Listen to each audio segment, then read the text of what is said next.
wabarakatuh yang dimuliakan Allah. Alhamdulillah, segala puji bagi Allah mengawali majlis ilmu kita ini yang baru pertama kali kita adakan. Mudah-mudahan ke depan atau ahad selanjutnya insyaAllah akan bertambah jemaah kita insyaAllah. Kita kena war-warkan lebih. Mudah-mudahan Allah mudahkan segala urusan kita. Salawat dan salam Allahumma salli ala sayyidina Muhammad wa ala ali sayyidina Muhammad. Marilah sama-sama kita sanjungkan keharibaan junjungan alam Rasulullah sallallahu alaihi wasallam. Allahumma salli ala sayyidina Muhammad wa ala ali sayyidina Muhammad. Mudah-mudahan kita beserta keluarga mendapat syafaat dari beliau kelak di akhir. Amin Allahumma amin. Baiklah jemaah yang berbahagia, ini adalah perkenalan kita. Hari pertama kita buka kelas. Yang akan kita bahas pertama ini adalah topik yang sangat mendasar, topik yang sangat penting, yaitu ikhlas. Tajunya ikhlas. Kenapa kita bahas ikhlas? Hampir semua kitab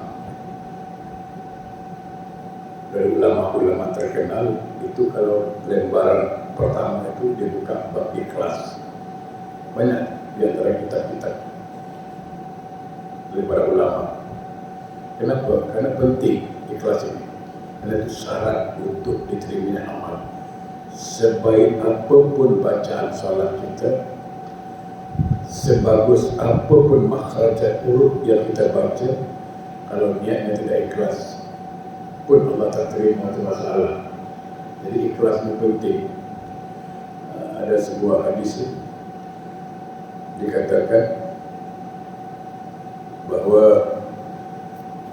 Nabi SAW bersabda, akhwafu ma akhafu alaikum syirkul asghar. Qalu ya Rasulullah wa ma syirkul asghar? Qala ar-riya. Yaqulu Allah ta'ala lahum yawma yujazal ibadu bi'amalihim idhabu ila alladhina kuntum tura'una lahum fid dunya fanzuru hal tajiduna indahum khairan. Sesuatu yang paling aku khawatirkan atas kamu adalah syirik kecil. Para sahabat bertanya, wahai Rasulullah, apakah syirik kecil itu? Beliau bersabda, riya, pamer, nunjuk-nunjuk.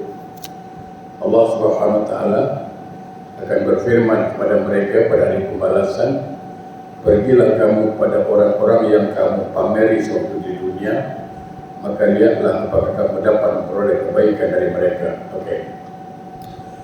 Dari hadis yang saya bacakan tadi, apa yang dapat kita petik ilmunya? Pertama, Nabi sangat khawatir, sangat mengkhawatirkan beliau akan umatnya akhir zaman melakukan syirik kecil. Sehingga sahabat bertanya, apa itu syirik kecil? Riya. Saya ingin jelaskan sedikit biar paham. Riya itu termasuk syirik kecil. Syirik besar kita paham, menduakan Allah. Syirik kecil, pamer, riya. Ada satu hal yang perlu kita ingat, ya, begini, biar paham. Baca Quran itu ibadah, betul ya? Baca Quran ibadah, haji ibadah, apalagi sedekah ibadah, itu. Baca Quran ibadah, haji ibadah, apalagi zakat ibadah, sedekah ibadah. Oke. Tetapi ketika dia melakukannya ada riya. Oke. Baca Quran riya, pamer. Haji riya, pamer. Zakat riya, pamer. Ketika itu dia bukan sedang beribadah, tetapi sedang bermaksiat dalam ibadah. Itu perlu diingat. Itu yang orang lupa. Dia ingat dia buat ibadah, yang sebenarnya dia sedang bermaksiat dalam ibadah. Itu yang banyak orang lakukan. Itu makanya penting sangat ikhlas itu. Jadi kita tengok orang baca Quran bagus, suaranya bagus, lagunya bagus, tapi karena ada rasa riya di hatinya, rasa nak tunjuk-tunjuk di hatinya, maka ketika itu dia bukan sedang beribadah, tetapi sedang bermaksiat dalam ibadah. Karena riya itu maksiat pada Allah. Itu. Oleh karena itu hati-hati, makanya bab ikhlas ini penting sekali, sangat penting. Karena ini senjata iblis untuk merosak. Itu satu. Yang kedua, saya kasih contoh. Ini air putih. Ibarat ikhlas itu putih airnya. Kalau ditanya air apa ini? Air putih. Masuk setetes saja, bukan banyak, setetes saja masuk air siram, masuk setetes saja, maka dia pasti merubah warna. Dia tak akan jadi putih, yakin. Orang tanya air apa ini? Macam air siram, dia merah nampak. Padahal masuk cuma setetes saja, dia berubah. Itulah riya. Sikit saja riya, sikit saja, maka dia habis, dia tidak lagi ikhlas. Itu satu. Jadi jelas, hati-hati dalam beribadah, jangan sampai, saya katakan, sedikit masuk riya, patahkan cepat. Patahkan cepat. Katakan dalam hati, kalau aku ibadah riya, maka bukan saja pahala tak dapat, dosa yang aku dapat. Padahal tujuan kita beribadah cari pahala, tujuan kita beribadah mendapatkan rahmat Allah, tujuan kita ibadah mendapatkan ridha Allah. Tapi karena kita riya, apa yang kita dapat? Murka Allah. Apa yang kita dapat? Dosa. Buat apa buat kalau gitu? Makanya Allah mengatakan dalam Quran apa? A'udzubillahi minasyaitonirrajim. Wa ma umiru illa liya'budullah mukhlisina lahuddin. Kata Allah, aku tak suruh engkau berbuat ibadah, aku tak suruh engkau beribadah kecuali ikhlas. Sama dengan kita bercakap dengan isteri, dengan kawan, apa? Kalau kau tak ikhlas, kau jangan buatlah. Artinya apa? Kita sendiri pun ingin orang buat sesuatu pada kita ikhlas. Kita tak mau orang buat tak ikhlas. Apatah lagi Allah. Baik, saya nak jelaskan sedikit. Kita ngaji berkenaan di pembukaan dalam lama. Ikhlas itu apa dia? Apa makna ikhlas? Baik, saya akan jelaskan dulu biar kita paham ikhlas itu apa. Ada satu surah dalam Al-Quran, mungkin anak-anak santri atau yang mengaji ini boleh baca nanti apa ayatnya. Apa ayatnya? A'udzubillahi minasyaitonirrajim. Bismillahirrahmanirrahim. Qul huwallahu ahad, Allahus samad, lam yalid wa lam yulad wa lam yakul lahu kufuwan ahad. Ada kan? Okey. Nama suratnya apa? Surat Al-Ikhlas. Betul. Nama suratnya Al-Ikhlas. Bismillahirrahmanirrahim. Qul huwallahu ahad. Betul? Allahus samad, lam yalid wa lam yulad wa lam yakul lahu kufuwan ahad. Katakan Allah itu satu. Allah pembuat segala harapan. Allah tidak beranak dan tidak diperanakkan, dan Allah tidak sama dengan sesuatu. Nama surat Quran itu namanya Al-Ikhlas. Tapi ada tak ucapan kata ikhlas dalam surat itu? Tak ada. Tak ada kan surat? Nama suratnya Al-Ikhlas, tapi tidak ada kata ikhlas dalam surat itu. Maksudnya apa? Itulah ikhlas. Ikhlas tidak memerlukan ucapan. Ikhlas tidak memerlukan ungkapan. Tidak perlu kata, dia perasaan.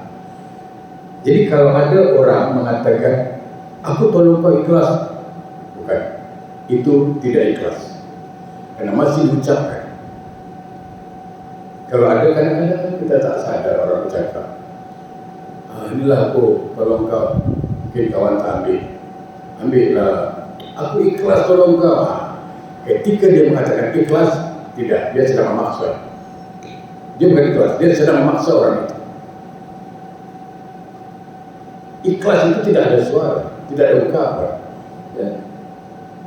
Bahkan dalam riwayat dikatakan ketika sahabat bertanya pada Rasulullah SAW, ya Rasulullah, ma makna ikhlas? Apa itu ikhlas? Makna ikhlas apa? Nabi tak jawab, sehingga Jibril datang turun dan dia mengatakan apa yang Muhammad, ikhlas itu ialah sir ala sir. Ikhlas itu ialah dia rahasia dalam rahasia. Ikhlas. Nah, begini. Tadi saya katakan ikhlas tidak perlu pada ucapan, ikhlas tidak perlu pada ungkapan. Nah, dia perlu pada perasaan. Siapa yang tahu kita ikhlas atau tidak? Hanya Allah. Hanya Allah yang tahu kita ikhlas atau tidak. Karena Allah bersifat al-alim, dan kita sendiri yang melakukan tahu ikhlas atau tidak. Orang lain tidak ada yang tahu. Bahkan malaikat yang mencatat ini pun tidak tahu ikhlas atau tidak. Bayangkan. Jadi tidak ada satu pun makhluk yang tahu sama ada niat kita ikhlas atau tidak, kecuali Allah Subhanahu Wa Taala yang memang al-alim, Maha mengetahui, dan kita yang sedang melakukan. Itulah. Jadi kalau ada orang mengatakan aku tahulah niatnya, itu bohong. Bohong besar itu. Kalau dia cakap aku tahulah niatnya tak ikhlas, tahulah aku dia tak ikhlas apa. Dari mana kau tahu? Alah, sekilas ikan di laut aku dah tahu jantan betina. Pergilah, kau jangan bohong lah. Pergi laut tak pernah, mabuk laut, kau cerita pula lagi. Semua pembohong. Tidak. Sekali lagi saya katakan tidak ada yang tahu. Sekarang saya tanya, siapa yang tahu hati saya sekarang ikhlas atau tidak? Tak ada yang tahu kecuali Allah. Dan saya yang melakukan. Semua orang tak akan tahu, karena itu masalah perasaan. Jadi kalau orang mengatakan aku tahulah niatnya tak ikhlas, itu pembohong besar. Selanjutnya, Al-Fakih mengatakan bahwa mereka diperlakukan seperti itu karena amal mereka suatu dunia hanyalah tipuan belaka. Okey. Ini Al-Quran katakan surah An-Nisa 142. A'udzubillahi minasyaitonir rajim. Innal munafiqina yujadi'una Allah wa huwa khadi'un. Sesungguhnya orang-orang munafik itu menipu Allah dan Allah akan balas tipu daya mereka. Jadi begini. Orang yang beramal riya, orang yang beramal pamer, tunjuk-tunjuk, selain tidak mendapatkan pahala, selain tidak mendapat rahmat Allah, nanti di akhirat ceritanya itu akan dipanggil oleh Allah. Sekolah sini. Dulu kau beramal bukan untuk aku, tapi kau nak tunjuk-tunjuk, nak pamer-pamer, okey? Sekarang kau pergi cari orang yang kau tunjuk-tunjuk dulu, yang kau minta-minta puji dengan dia, yang kau pamer-pamer dengan dia. Kau cari dia sampai dapat dan kau minta pahala dengan dia. Jangan minta dengan aku. Sama kan?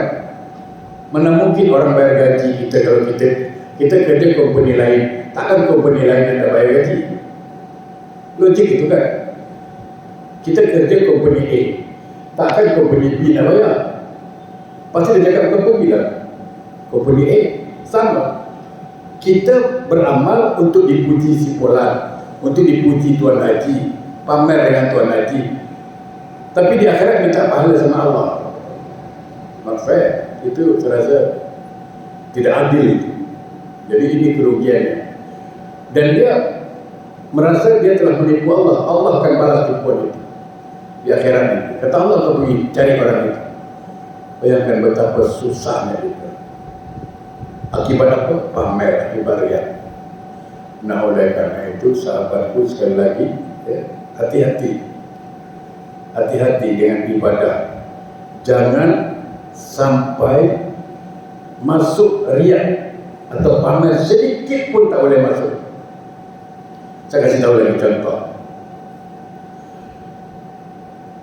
Kalau dalam saku saya letak kertas tebal-tebal, pergi pasar, walaupun setebal apapun kertas dalam saku saya, walaupun setebal apapun kertas dalam beg duit saya, dia takkan laku untuk membeli. Dia tak laku. Walaupun orang cakap, tebalnya beg duit kawan ni, tebalnya, dia ingat isi duit, kerana namanya beg duit. Yang tahu isinya kan saya, itu kertas. Walau orang cakap, saya lelang, kita pun tak boleh beli kerana kita tahu barang kita, duit kita tak laku. Tapi walaupun satu helai duit kita, tapi $1,000, pergi pasar mana pun kita tak takut boleh belanja. Sama. Orang yang pamer, orang yang riak, sama dengan beg duit isi kertas, tak laku punya, tak boleh buat belanja, saya katakan. Rugi. Di dunia rugi, di akhirat rugi. Dan ini sekali lagi senjata iblis. Iblis itu dia punya cita-cita satu. Kalau dia tak boleh kacau orang, dia akan kacau ketika orang ibadah. Macam mana supaya ibadah orang ini Allah tak terima, itu yang penting bagi iblis. Caranya masukkan riya, masukkan ujub, masukkan pamer, tunjuk-tunjuk. Kalau dah riya, Allah tak terima amal ibadah kita. Dan itulah iblis mau. Itu yang iblis mau. Jadi sekali lagi rugi kita. Ya. Jadi sekali lagi maksudnya Pak Allah akan membatalkan pahala amal mereka karena amal mereka tidak ikhlas. Jadi orang yang riya itu pahalanya batal.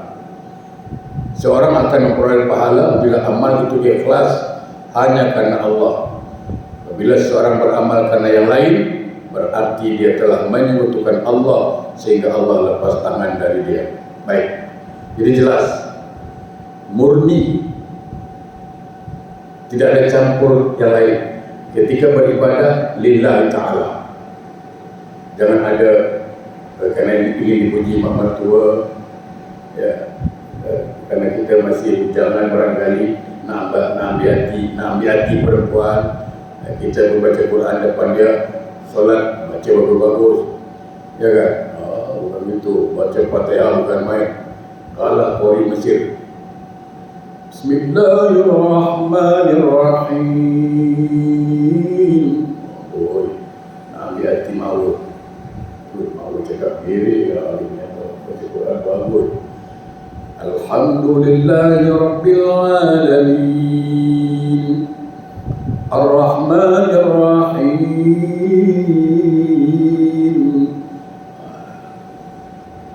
Itu walaupun sebagus apapun iramanya, terkena riak, sedikit pun tak ada pahala. Dosa adalah dia dapat. Apa untungnya? Puji orang. Hanya pujian kita dapat, tapi rahmat Allah tak dapat. Baik.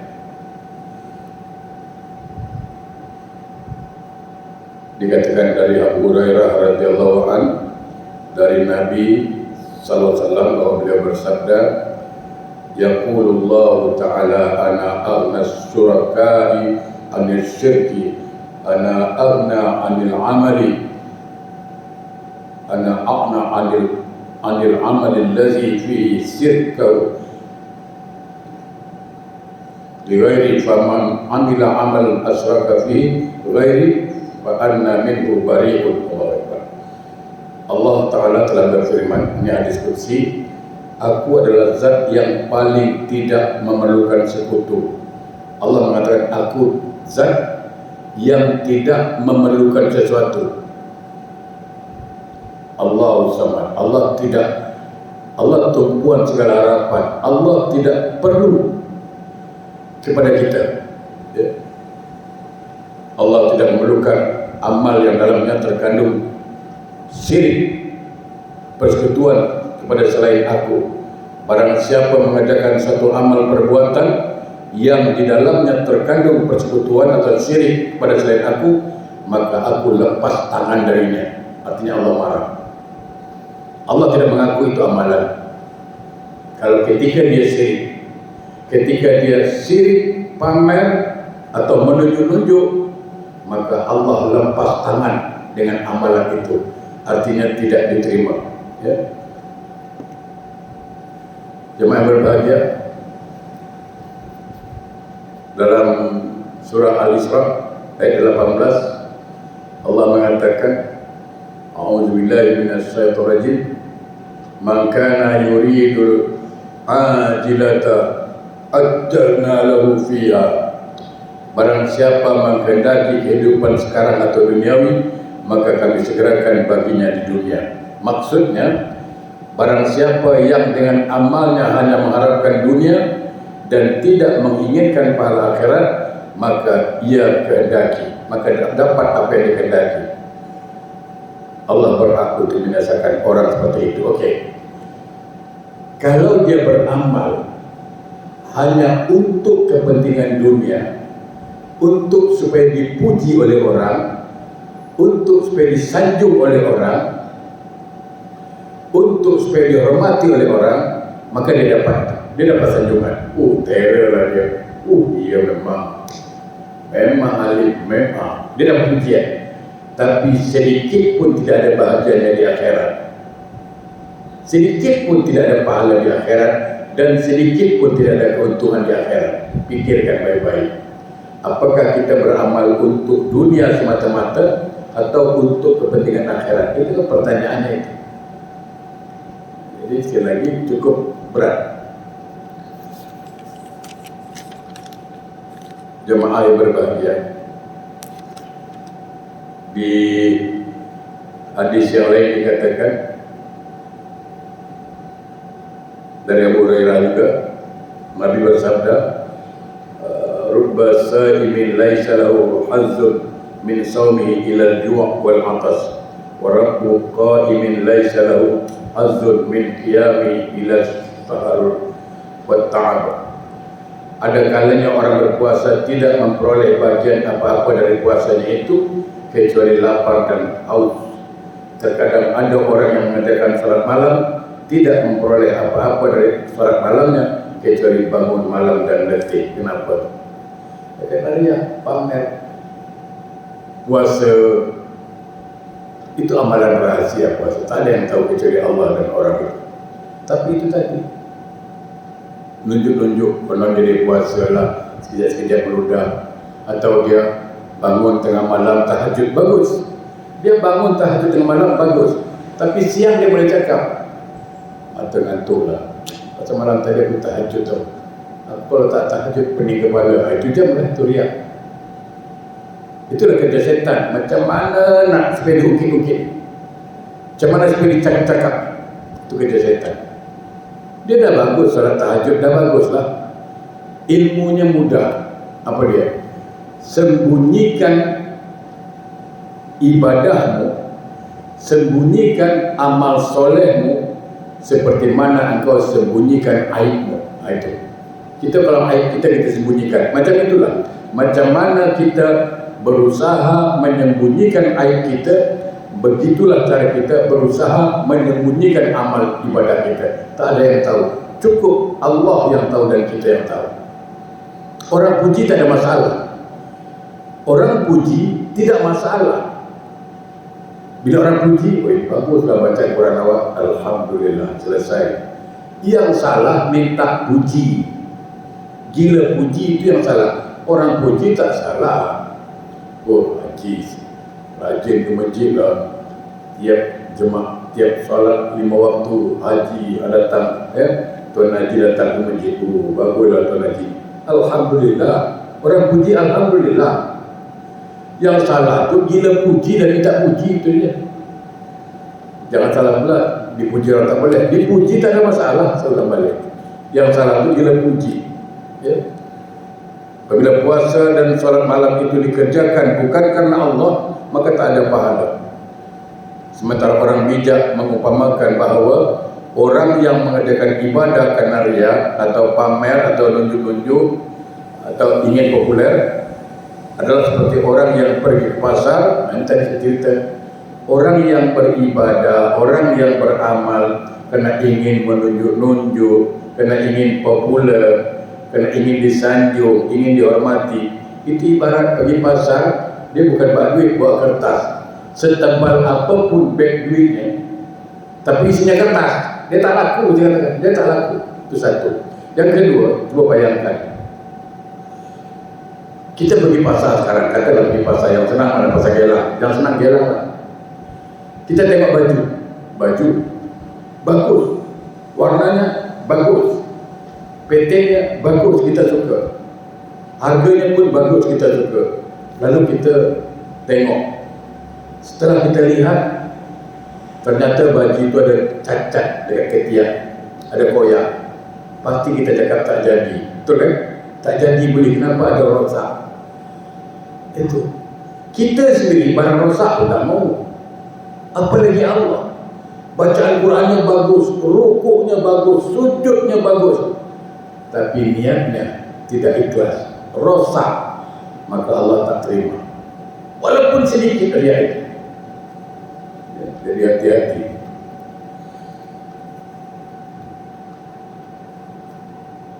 Selanjutnya Allah berfirman dalam surah Al-Furqan ayat 23, A'udzubillahi minasyaitonir rajim, wa qadimna ila ma 'amilu min 'amalin faja'alnahu haba'an mansura.